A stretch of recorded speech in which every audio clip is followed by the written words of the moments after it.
Welcome to StockSync. Today, we'll guide you through the Shopify Custom App connection method on Step 1. This method allows you to retrieve inventory from other Shopify stores without installing the StockSync app on the source store. The first step requires the other Shopify store to create a custom app. Here's how to do it. Navigate to the Shopify admin panel. Go to Settings, then select Apps and Sales Channels. Click on Develop Apps, followed by Create an App. A pop-up will appear where you'll enter the app name and the app developer's email. Once filled in, click Create App.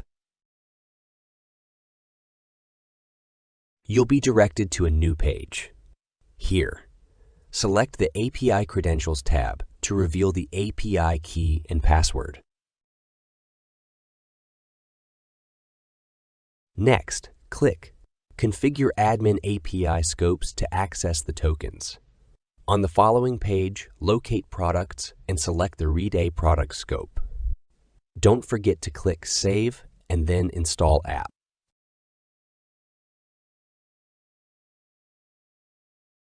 Post-installation, you'll be able to see the token, API key, and the secret key.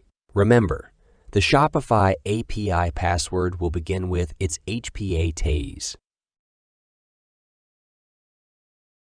For instance, if you aim to sync inventory from Store A to Store B, you'll create the custom app in Store A, then install StockSync on Store B. Lastly, paste the API key and password into their respective fields on StockSync.